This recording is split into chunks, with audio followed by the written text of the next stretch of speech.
This is Judaism Unbound, episode 453, Sukkot 2024. Welcome back, everyone. I'm Lex Rofberg, and I'm not Dan Liebenson. He is actually here for this episode. You're going to hear from him in just a bit, but we are super jazzed to enter into a conversation about Sukkot. Rosh Hashanah and Yom Kippur get the most bandwidth in Jewish communal space a lot of the time, but Sukkot, the holiday that comes next, is fan-heckin-tastic, if you ask us, and we are going to make sure it doesn't go by without an episode of its own on our feed. So we have an awesome episode today featuring two folks, Ethan Blake and Joseph Altshuler, who each are leading Sukkot festivals in two different places, one in Chicago and one in the San Francisco Bay Area. It's a chance to really dive into what Sukkot is and also how it ties into questions of architecture, which both of them are deeply interested in. So we couldn't be more excited to dive into a great conversation. Before we do, a quick reminder that we have some amazing courses coming up in the Yeshiva, our digital center for Jewish learning and unlearning. At the end of this episode, I give a little bit more info about what the classes are, but you can also just head to that website right now or at the end of the episode or whenever if you want to learn more. Financial aid is available for all of them. But now for today's conversation and a little bit more about our two wonderful guests. First, Joseph Altshuler is co-founder of Could Be Design, a Chicago-based architectural design practice, and assistant professor at the University of Illinois at Urbana-Champaign, where he teaches in the School of Architecture and the Department of Landscape Architecture. He's also the author of a book entitled Creatures Are Stirring, A Guide to Architectural Companionship. Altshuler is also the co-founder and artistic director for the Chicago Sukkot Design Festival, an award-winning annual public art and architecture exhibition. You'll hear much more about it in a bit, but the Chicago Sukkot Design Festival pairs architects and community organizations in Chicago's North Lawndale neighborhood to co-create outdoor pavilions that celebrate cross-cultural heritage and build solidarity among multiple communities. Our second guest is Ethan Blake. Ethan Blake is a writer, chef, musician, and currently a rabbinic student at Hebrew Union College Jewish Institute of Religion. He has studied urbanism and design at Brown University, Bois-Boucher in France, and University of Texas Austin's School of Architecture. And he writes a weekly Torah commentary entitled An Optimist in Delic Palace. Blake is the co-founder of 16 Cubits, a sukkah design festival whose name comes from the notion that the minimum size of a sukkah is 4 cubits by 4 cubits to make 16. 16 Cubits is an annual architectural design competition for which teams propose a novel sukkah design that can be built for $3,000 in 3 days, with radically experimental and bio-based building solutions strongly encouraged. Chosen teams participate in a week-long retreat at Urban Adamah in Berkeley, California, to build, test, and eat, dwell, and sleep, it's all one word, in their Sukkot. Joseph Altshuler, Ethan Blake, welcome to Judaism Unbound. It's so great to have you both here. So great to be here. It's great to be here. So I want to start out by a little bit of description, like just understanding what would I see if I walk into these festivals. So Ethan, I thought we could start with you just to describe a little bit what is 16 Cubits. When you walk into Urban Adamah, a Jewish urban farm in Berkeley, California, you see 3 teams of young architects and designers furiously building up these reimagined Sukkot. Also, some volunteers, public joining in this communal building festival. And they do not look like your ordinary Sukkot. And yet, they are within the rules and regulations of traditional Jewish law, the halakha, around what makes a kosher sukkah. And once they're complete, built and ready on Wednesday, the sundown that begins the holiday, there will be enormous celebration and dinner. Public celebration of the completion of the Sukkot. And then lots of symposia and salons and hanging out, and we're volunteering throughout the rest of the week. I think the major element of 16 Cubits is we're really interested in biological and ecologically grounded building techniques. There's this whole world now coming about from the architecture and design world of biophilic design, biophilic meaning to love biology, to love Earth. We're interested in bringing that into Sukkot as a way of building within greater limitations, but those limitations as being a fountain for creativity. So to look at what are the traditional Jewish statutes around building a sukkah, and to combine that with what's the ecological need that in itself is inseparably a Jewish need. And Joseph, if I walk into the Chicago Sukkot Design Festival, what am I seeing? Is that pretty much the same or something a little bit different? It certainly has some things in common, but it's a little bit different. When you walk into the Chicago Sukkot Design Festival, first and foremost, you walk into a new public plaza in Chicago's vibrant North Lawndale neighborhood. You'll walk down a pathway and into a public plaza, and along the path, you'll see 6 very different, very creative sukkahs, each that were created in partnership with a different architect and a different community organization that's based in North Lawndale.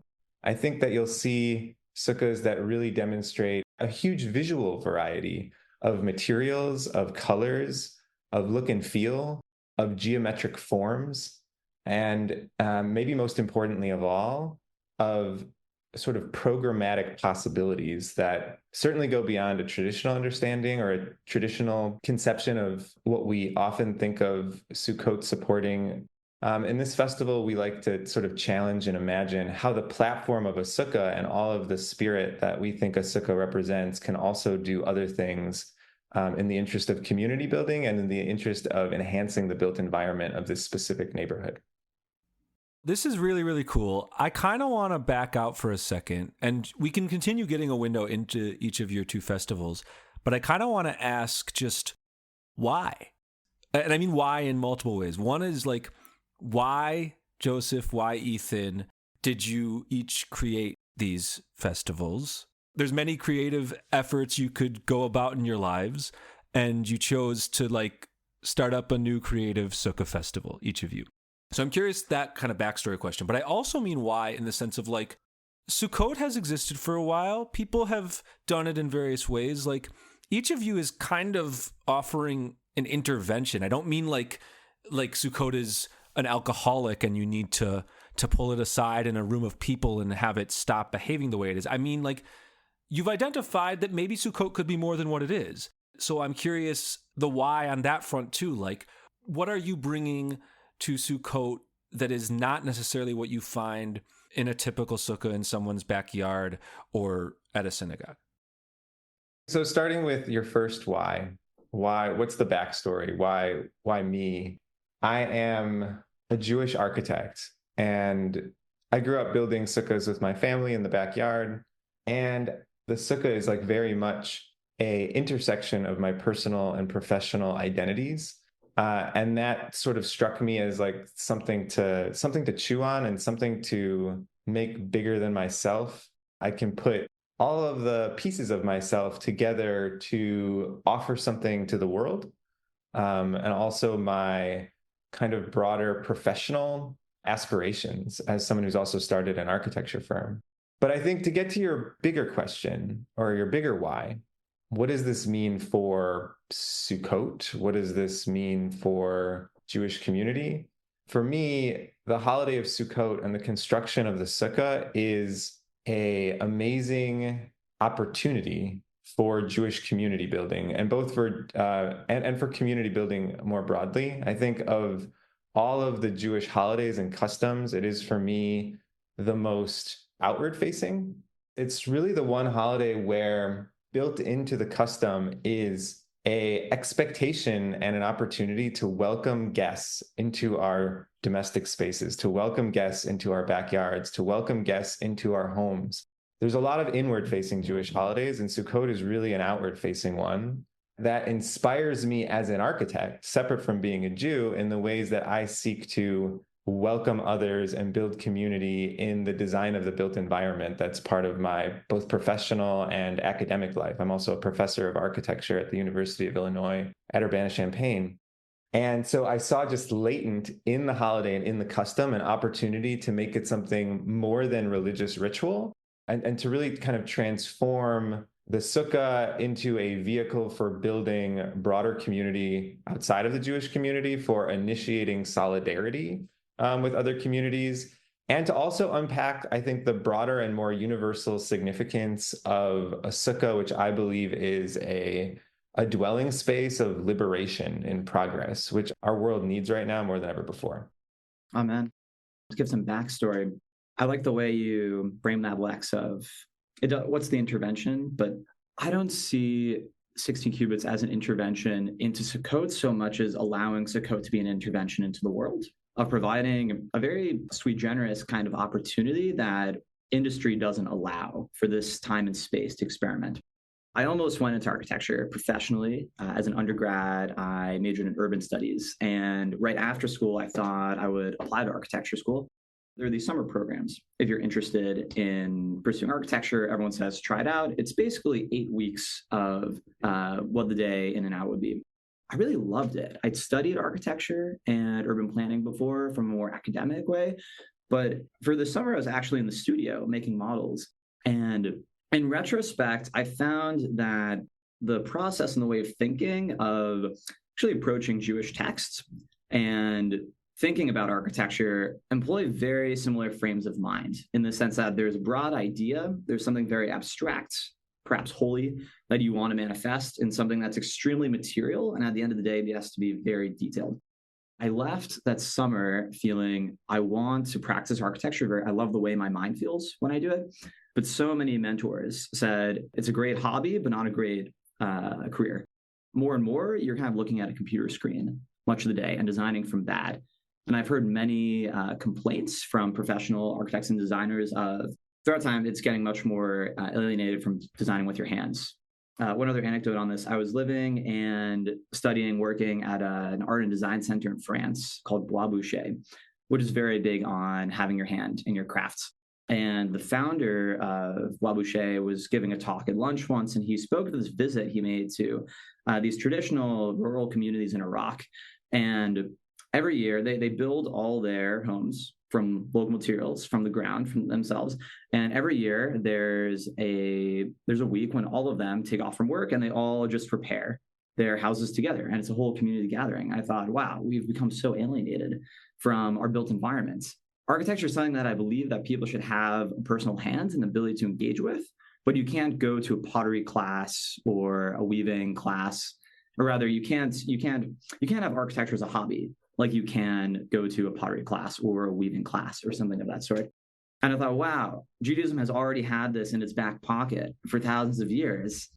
What if we made Sukkot into a more publicly engaged activity for not just building the structure that we've kept in our garage every year and put up again, but really reimagine every single year to make it a laboratory for new ecological kinds of designs that there's usually, from what I understand, I'm not a professional architect, so I put that as caveat, but from what I've heard of friends in the industry, it's becoming harder and harder to actually create time and space for those kinds of experiments. And so the hope is that there would be learnings during the festival that would eventually become larger scale and something people bring back from not just designing, but also actually, I think the living, sleeping, eating aspect is very important for me in 16 qubits, that it's a very different experience to create something on paper, model it, build it, and then send it off versus actually being in the space organically.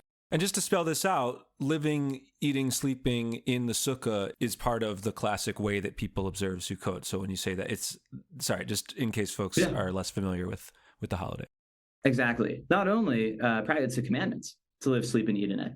Yeah, I thought Sukkot is like this ready to go laboratory for new kinds of built environment design that are not only available to professionals, but I think part of this is it's scratching my itch because I want to do these things, but I have no way to go about them. And I know I'm not the only person who feels this kind of alienation, who wants at least an annual week-long opportunity to be part of it.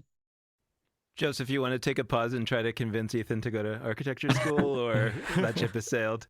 Let's do it. Yeah, no, give me the pitch. I'll give you the pitch. I mean, I think that, well, it sounds like you've gotten a taste of architecture school. So you know a little bit what architecture school is like. So maybe it's more a pitch about architecture. And you're not wrong that I think, and I'll use the term profession more than industry. I don't know about, architecture isn't exactly an industry. There's the building industry, but architecture is a profession.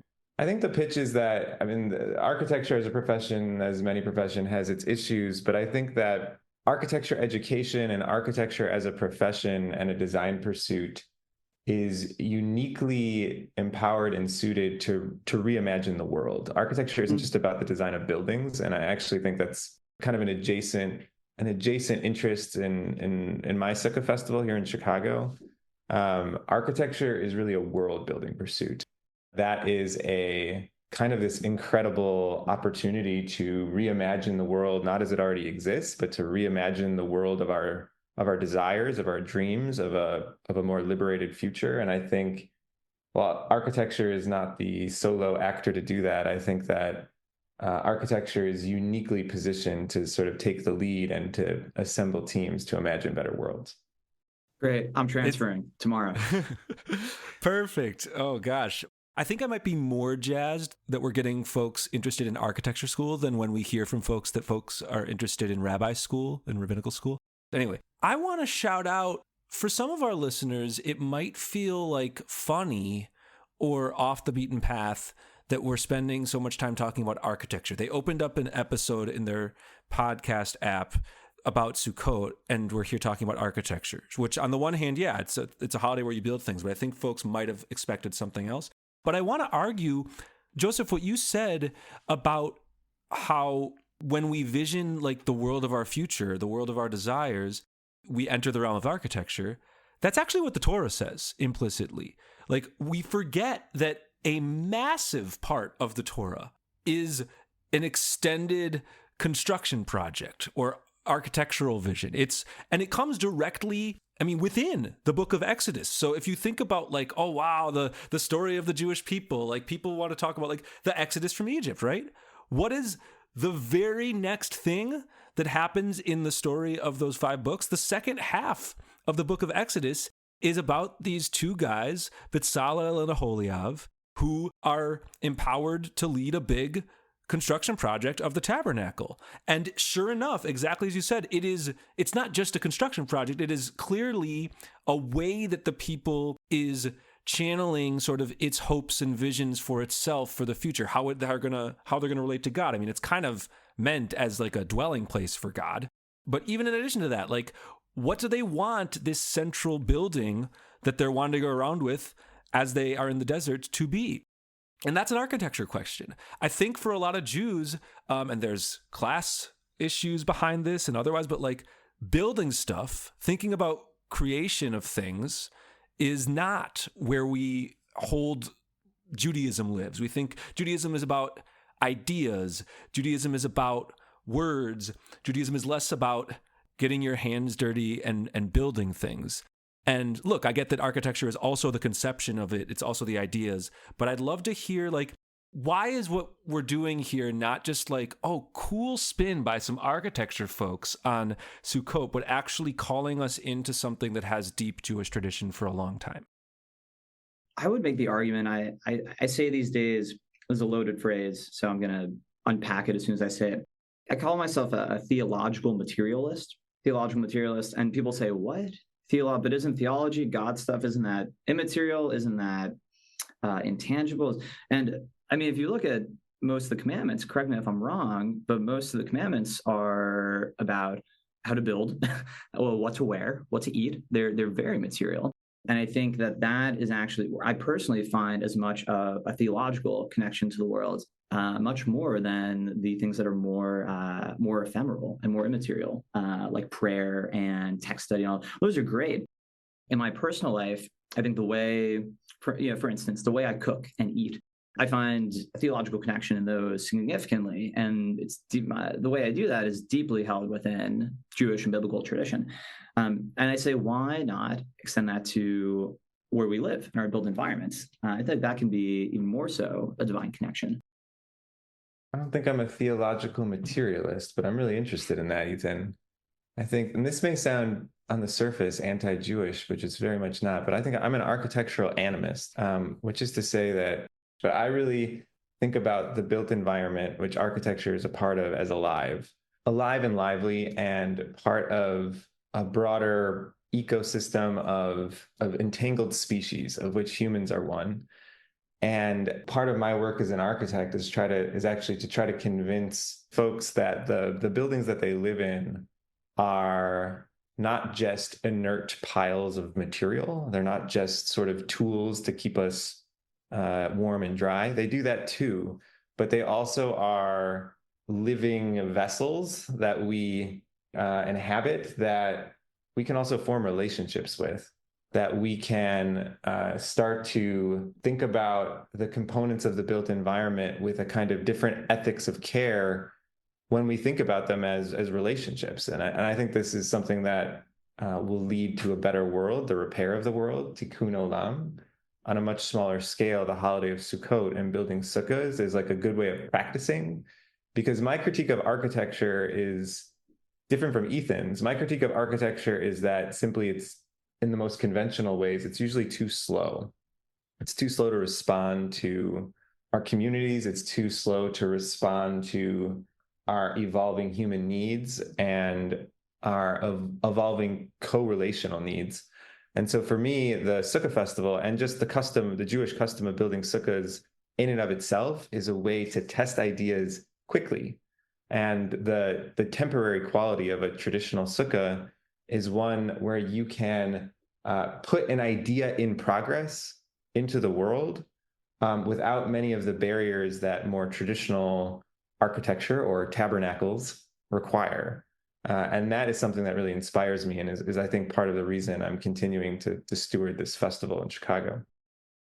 Yeah, I mean, what you're saying now, Joseph, it really connects, I think, to what Ethan was saying a while ago. I mean, I was kind of jokingly in my head thinking about, there's a version of Sukkot is like a version of like architecture moot court. You know, it's like for the people who aren't really lawyers, but they want to like do a little bit of law stuff. Okay, so you do it, it doesn't count. You know, if it counted, it would be offensive, you know, because it's like, no, people actually go to school for a lot of years in order to do this. But you want to do a moot version, it doesn't count, it's okay. You know, or this other idea that it's more like a laboratory and it can be people who are professionally trained or not, you know, and sometimes, I mean, I guess she was in architecture school, but I think of Maya Lin creating the Vietnam Memorial. And so somebody who wasn't at that time, a renowned architect who had gotten all the schooling, but a young person who really was just starting out and had an incredible idea and had an opportunity, because it was an open competition, to put something out there that turned out to be, you know, transformational for our country.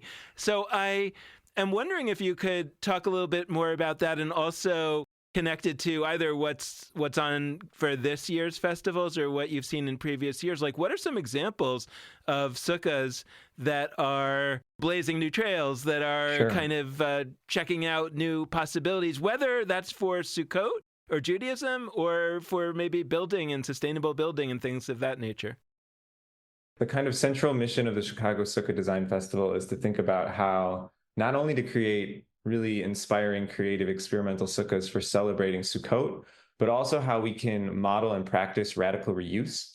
And so as opposed to like a more conventional model where after Sukkot, the sort of supplies of the sukkah kind of go into the closet for the other 51 weeks of the year, the premise of our festival is that after the public-facing celebration that coincides with the holiday, we disassemble, relocate, and reinstall the sukkahs that were created by these collaborative teams in the facilities and headquarters of the community organization that participated in its design to serve a new purpose, to live an ongoing life, and to provide needed program spaces for the community organization that aligns with their mission-driven activities. So for some examples, in the first two, this is now our third year working on this festival. In the first two editions, we have created sukkahs that now serve second lives as, for example, one is a produce stand for a healthy food distribution program and farmers market.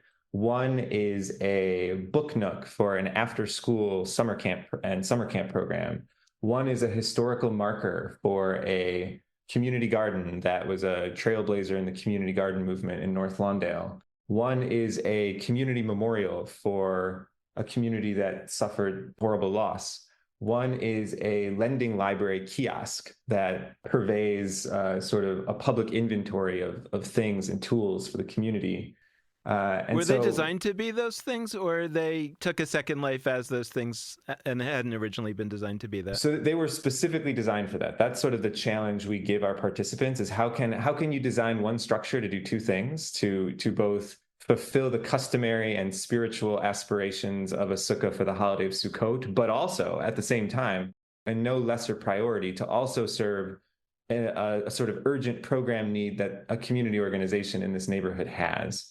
And so the community organization participates alongside the architect with equal footing during a design process in the summer leading up to our fall festival to help make decisions and creative acts that make sure that these structures really fulfill this second purpose, the second life, and this ongoing life. That's really interesting to me on two fronts, and I'd just love to hear a little more from you about that.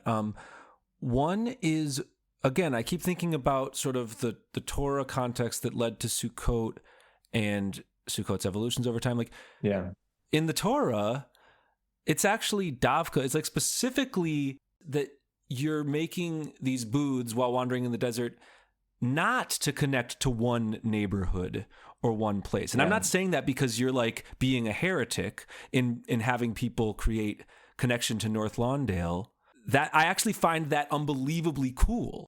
That a ritual that was founded around wandering and, in a sense, placelessness for a generation between slavery in Egypt and then living in the Promised Land, to then be mapped onto a specific place and actually not be just about wandering. I find that to be like quietly kind of radical, because if you ask people traditionally what Sukkot are supposed to be, like they're supposed to be specifically impermanent, right? They're not necessarily supposed to be something that leads to a program space permanently at any kind of organization, even a synagogue.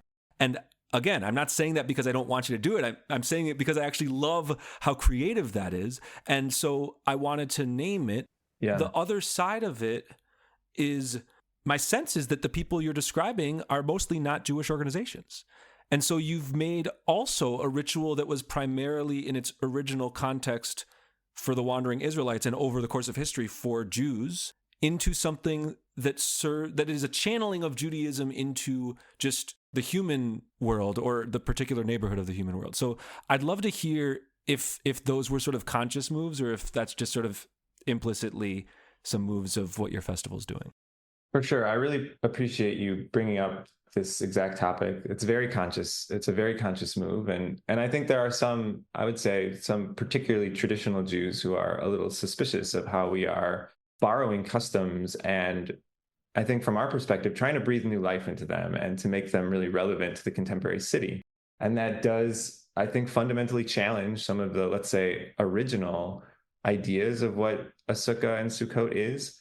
But I also think that even though there are some, let's say, fundamental breaks from tradition there, I think there are also some through lines for thousands of years that we're picking up on in new ways. I think it's important for me to say at this time, just for some context, that North Lawndale is a neighborhood on the west side of Chicago. It's a neighborhood that was, I would say, the center of the Jewish community in the early part of the 20th century. It was a neighborhood where a lot of Jewish immigrants in the early part of the 20th century landed, and it was a very vibrant Jewish space with dozens of synagogues and Jewish community centers and all sorts of institutions around Jewish life.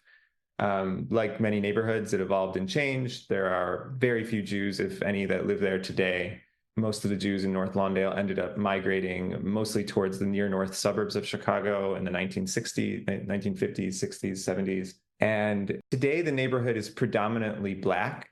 It is a diverse neighborhood, but I would say it's probably predominantly Black. And in that sense, there's a Jewish cultural memory in the neighborhood. And in fact, across the street from the festival is, if you didn't know better, it looks like a synagogue, a beautiful building that is now a church. It's Stone Temple Baptist Church. And that congregation has actually taken great efforts to preserve the Jewish architectural iconography of the building and a lot of the kind of Jewish histories, tangible and intangible, that building holds.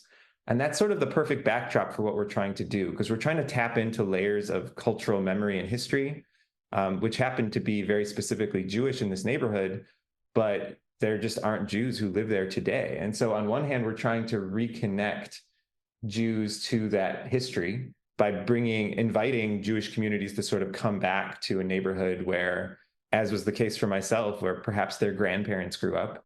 And at the same time, to rekindle a kind of relationship specifically between the Jewish and the Black community in this case, but also towards a broader a broader set of publics in the city of Chicago that has a really shared space in this neighborhood. And I guess to get back to your question, I think most humans in America are not nomadic people. Most of us do have sort of specific homes, which, may be different than a moment in the Torah when the Jewish people were really wandering. At the same time, and so in that sense, there's a big difference there, of course. Contemporary life is a little different. But I think there's a through line about seeking liberation that was very much part of the exodus from Egypt and the construction of booths along the way that I think remains relevant for contemporary American cities. There's so many, maybe not slavery from Egypt, but there's lots of other kinds of slaveries with a lowercase s that we're seeking liberation from, and more broadly in terms of like reorganizing the deep-seated structures of the city, which certainly in Chicago have a very racist and oppressive history. And each sukkah is sort of one small step in like reimagining what the built environment can look like, what a liberated built environment could look like, and through exploration of a longer term impact of what was once a temporary structure, and to put that in a new context for us is like a really exciting way of making Judaism relevant, of inviting contemporary Jews to reconnect to their Jewish identity in new ways, and most importantly of all, I think, to welcome guests. We use the word ushpizin, the welcoming of guests into Sukkot, and building these kind of radical forms of solidarity with other communities through the construction of the structure, to us is like super in keeping with the original spirit of the holiday, even though we're breaking from some of its perceived rules. So if people even know what a sukkah looks like, I think we kind of have try to paint the picture of the sort of stereotypical sukkah. It's kind of a square, a rectangle maybe. It has 3 walls, maybe 3.5. They're made out of some kind of plywood that's, nailed on, or these days often it's made of PVC piping, and then there's some canvas sides that are attached. And then on the top, there's like a bunch of stuff, like it could be bamboo, those rolls of wood or bamboo, whatever it is, and, maybe some branches and that kind of thing. Some of those elements are traditional in the sense that they come, that there are certain size requirements, and there's a requirement that you have to be able to see the stars through the top and things of that nature. But, it's not a requirement that it has to be some, canvas from Home Depot or, a piece of plywood. So I guess I'm curious, when people walk into these festivals and see the sukkahs that are being built, do each of the individual sukkahs look different from one another? What tend to be the kind of themes that people are doing that are making these different, or are they not that different? I mean, there was a famous program a number of years ago, I'm not sure if it's still going on, called Sukkah City, which was an architectural design competition, I believe in New York, where the sukkahs, that you can go online and see them, and they look profoundly different from one another. And the surprise is that they're all kosher according to the traditional laws. And you're like, oh my gosh, I can't believe it. But actually, if you read the Talmud, it's like, if I recall, one of the walls could be a living elephant. There are all kinds of things that people would be surprised about. So I'm curious, Ethan, again, like from a very practical standpoint, what do they look like, and why? What are the people who are winning these design competitions trying to do with those designs? Yeah, so there's actually something that we're working on. Part of the original intention with 16 Qubits is to partner with many new companies that I've only found in the past few years that have these new developed kind of biomaterials, mycelium insulation, hemp concrete. There's a variety of companies that have salvaged, reclaimed, recycled, you want to call them wood, but alternatives to wood. That, as well as reusing natural materials that have been unused. Like we had a proposal for the competition that wanted to mainly use date palm branches and date palm fronds to complete it. It's been more difficult than we originally anticipated, and something I want to do in the future to have more direct partnerships with those. And it's not because of the lack of the company's interests, but the difficulty of these teams designing with materials that they've never used before. And actually, something we've reimagined is the first day of the competition there's going to be a lot of time, more than we originally anticipated, devoted to actually just experimenting with the materials. more than going in headfirst and building everything that they had planned out, sketched, drafted beyond. That we want people to actually come away learning, oh, so that's how this piece bends. That's how this actually interacts at that angle. That said, this year we have a sukkah that's going to be mostly built from bamboo salvaged from Urban Adamah, from on the grounds itself. As much bamboo from there as possible, and fabrics. We're trying to use salvage materials as much as possible. I'll describe one of them to you in detail in terms of the actual design difference. It's a project that's called Stargaze Shelter, and they're really taking to heart the idea of looking at the stars every night. And so it's oriented towards, with an opening, particularly, there's several openings, but one particularly the largest towards the North Star. And there's been a lot of planning towards getting local plants to cover the side of it. And the whole thing is oriented. It's a split level kind of A-frame with a section in the middle to bring in a slim table for eating and dining. There's going to be hemp netting on the sides for sleeping. And so it's this very modular, multi-use structure for being oriented towards, at the end of the day, we want to look at the stars. And yet having all the acts of the day of sleeping, eating, dwelling, just wrapped up in the design. The sukkahs at the Chicago Sukkah Design Festival look radically different from each other and radically different from a sort of convention. If you close your eyes and sort of imagine a conventional sukkah as a, wood 2x4 framed rectangle, we really invite and celebrate some radical departures from that norm. And I think, at the end of the day, the Jewish custom around sukkah rules, which is, largely enumerated in the Talmud, is building code. And just like building codes that cities would regulate. And I think architecture can be a lot more interesting and fun, but I think building code certainly does not restrict exactly what buildings look like. And building code in the Mishnah is no different. And so we encourage the most radical and diverse set of experiments, materially, geometrically, structurally, programmatically. It's funny you make the comparison between Mishnah and building code, and that in preparing for the festival about 2 years ago, I had a grant to do like a one-day R&D. We call it, a charrette, condensed one day. I recruited a group of friends and colleagues who were both involved in just general Jewish world stuff as well as professional architects. And it was this day where we went to a site in Prospect Park in the woods and had us, okay, here's the field site. We're going to do some sketching, exploring the space. In the afternoon, we're going to create a draft and we're going to do some modeling with lots of materials of what a sukkah in this space might be. But between that, we had a group tech study of Mishnah tractates of code. And at the end of the tech study, all the Jewish folks and architect folks, and many people are in that overlap, they all said, we're kind of doing the same thing here. Like, these are really convergent fields and ways of approaching what is law code and trying to make something beautiful out of these very, at times, excruciatingly specific details.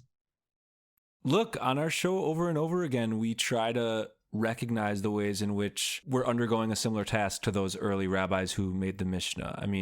Our first guest ever, B'nai Lappi, talks about how there's this there's this destruction of the temple, and then what emerges eventually from that is the Talmud. And we see where we are today as a similar level of transformation and transition. So I love the comparison of what we're doing with sukkahs now to what the Mishnah was doing.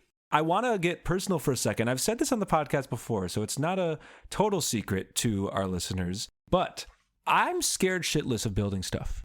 It is my biggest insecurity. Growing up, I hated Legos. I didn't enjoy them. I didn't find them fun. I liked the way they looked, but the second I tried to follow any of the instructions, I could not. It was very, very hard for me. And people would tell me, oh, it doesn't matter what you make. You can just do whatever you want with them. And even with that, I would actually struggle with how the pieces fit together and felt like a huge struggle. I'm not saying this to denigrate those who love this. I bring it up because I think for a lot of people, actually, maybe not a huge group, but I think there are many of us for whom the act of making any kind of sukkah, even the conventional rectangle ones, no elephant walls, although I'd love that, that's very scary. When we launched this podcast, I was turning 26 and I had this bar 26 for myself. And what I set as my own biggest achievement that I wanted to do was, at that point in my life, I had never led the project of building a sukkah because it was my gargantuan scariest mitzvah. And so what I want to ask, I mean, it's not necessarily for people who are scared about it, but I do want to ask a question from the perspective of just a person who's thinking maybe I might have a sukkah in my backyard. Maybe I might collab with some friends and have a sukkah. Because what I don't want them to do is they should go to your website, but I don't want them to go to your website and see, wow, look at these 10 out of 10 incredible sukkahs that are being turned into amazing purposes that are wild and creative. I can't really do that. I want them to take away, oh, so that's really cool ones, but I could add these little twists to my sukkah that might not be a 7-day effort with a whole team, but something smaller. What's some wisdom that people who just have their own sukkahs might glean from the festivals that you're doing? I mean, I think I would say that the goal of the Sukkah Festival is not to convert everyone into amazing sukkah architects and builders, although that would be cool, and we welcome new participants in future years. But the goal isn't to say that everyone needs to have that skill. I think it's more about not taking things for granted that we see and experience in the built environment, which doesn't necessarily require a skill in building or even being the builder yourself to think about and conceptualize. Just because you've seen a sukkah that looks like a stereotypical sukkah doesn't mean that's the only way a sukkah can look. And it's not just about looks. I think aesthetics really matter, but I think aesthetics also produce ethics. Aesthetics also interact with how things operate in the world. So I think it's less about trying to convert, or even it would be cool. I'd love to empower folks, and we do workshops in our Sukkah Festival that teach design literacy skills. But at the end of the day, that's not the goal. The goal is that we don't take things for granted, and that we open our imaginations to other ways of being, of what the world could be. It might start with something like a sukkah, but that extends to buildings, to cities, to our world. And so I think it's okay if you're scared of buildings. I think not everyone needs to be a builder. I think that's what's great about communities, is we can share different skills. I think what's important is that we recognize that even the most mundane act of building, even the most simple Lego attachment, there's actually imagination and a broader set of qualities and values in the world that somehow relate to that. And I want to hopefully open up the possibility that we can challenge some of those norms and expand what is thinkable. Like Joseph's initiative, my goal is really education. It's very cliche to say know your farmer, but I say also know your brick, know your stone. I don't know my brick. I want to know my brick. There's from the architect Louis Kahn famously said, referring to an arch, he says, you say to a brick, what do you want, brick? And the brick says to you, I like an arch. In the sense that the earth and the materials tell you what to build rather than you imposing on it this preconceived idea of what the shape of it must be. One of our 2024 design build contributors to the Chicago Sukkah Design Festival asked a brick what it wanted to be. And the brick said a sukkah, which surprised me. We have a sukkah made of bricks at the 2024 Chicago Sukkah Design Festival, which I would like to think might be the first sukkah ever to be constructed of bricks. I haven't fact checked. It's the ultimate culmination of the Three Little Pigs sukkah edition. Probably one of straw before, probably one of sticks before, but now we have the sukkah of bricks. Yeah, here in Chicago. Yeah, I also want to say on this in terms of why participate if you're scared of building. It's maybe tangent, but I have a general philosophy about the cycle of Jewish holidays. I think that most of them provide an excess of some value or activity in life. For instance, Purim is an excess of celebration, an excess of drinking. Yom Kippur is an excess of piety and of diminishing the ego in one day. And they give this balance for the rest of the year because you've gone so far beyond the norm on this one day. And Sukkot is this excess of domesticity. Whether you're gung-ho about building or not, I think there's a lot to be gained in just participating in, I think buzzword around it is the transitoriness and the ephemerality of Sukkot. But even in this celebration of the abundance, both of it as an autumn harvest holiday, as much as this abundance of having a roof or partial roof above our heads. I want to close with another question that calls back to the Torah, or at least to Jewish history, which is, people don't always realize this, but it's very clear from our textual tradition that if you were to ask ancient Israelites, what's the big holiday in the fall, they would say Sukkot. They would not say Rosh Hashanah or Yom Kippur. Those two holidays, one of them is not named anywhere in the Torah. Rosh Hashanah is not a phrase that exists in the Torah. The other does get mentioned, Yom Kippur, but both, they get like a small fraction of the verses devoted to them that the holiday of Sukkot does. Nowadays, we've shifted away from that, and we've made Rosh Hashanah and Yom Kippur, which are very synagogue-centered in most spaces, the biggies. And Sukkot, it's kind of like, yeah, sure, I've kind of heard of Sukkot, but Sukkot is for like the really Jewy Jews. You know, I'm a high holiday Jew. I go to Rosh Hashanah and Yom Kippur, and I don't really do a Sukkot thing. I take a breath and get back to the rest of my life.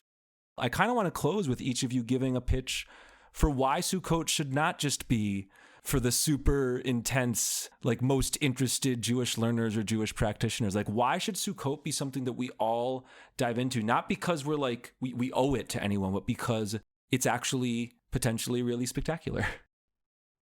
I'm not in the camp of people who believe Judaism is for the peoplehood at all costs. I really believe, or at least my interest is Judaism as technology, a spiritual technology that should serve everyone in the world. And I think Sukkot Sukkot allows such an opportunity. My favorite nonfiction writer is Jane Jacobs. She gets lots of credit and citation for her seminal book, The Death and Life of Great American Cities.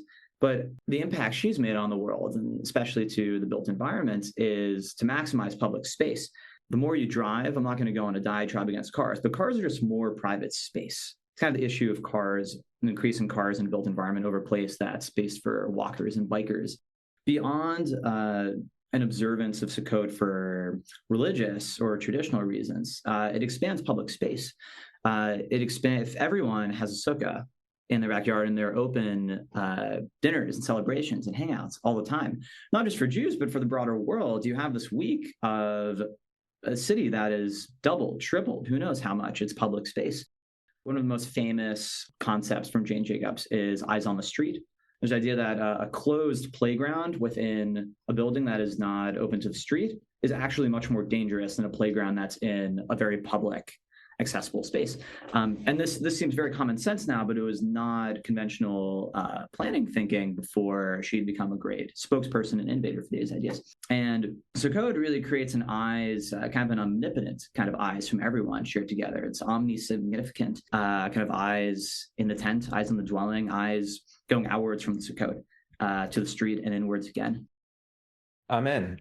My pitch for Sukkot is that Sukkot is equally an opportunity for the amplification of Jewish life in public space and for Jewish identity as much as it is a platform for building community and solidarity with others.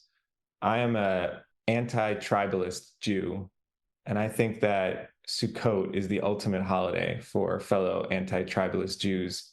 I think we can find more and more pleasurable, delightful, celebratory, experimental ways to welcome guests into our midst. And just as much as Sukkot is the construction of a sukkah is a kind of public space in what might have been previously a private realm, the construction of a sukkah of a public space is not just any kind of public space, but it's an intimate public space. And intimacy in public space, which almost seems like a contradiction, I think is something that we need in our built environment more than ever. That is moments for like really personal encounters and interactions that are open to everyone. And that is a kind of rare breed of public space today. And I think Sukkot and the construction of sukkahs sort of offers a futuring or a kind of future vision of a better built environment. Amen. Thank you both so much for joining us. This has been a fantastic conversation. Thank you so much. Thanks for having us. And thanks so much to all of you out there for listening. We hope you've enjoyed this conversation, and we hope that you'll come back and listen to others in the future. Also, we hope that you have an amazing, joyous festival of Sukkot. Chag Sameach to all of you, however you're spending this holiday. If you're in Chicago, or in the Bay Area, we hope that you'll check out these amazing Sukkot festivals. If you're not, we hope that you will have your own Sukkah or visit a friend's or find a creative way to soak in the magic of this holiday. As we close, we want to encourage you to also check out our learning and unlearning possibilities with the Unyeshiva. You can learn more at judaismunbound.com/classes. We have a whole slew of amazing courses that we are offering, and registration is closing very soon. So you want to head there and sign up now. We have courses offered on the Rambam's theology. That's Maimonides' theology with Lainey Solomon. We have a course on Jewish communities in Africa, Asia, and the New World with Juan Mejia.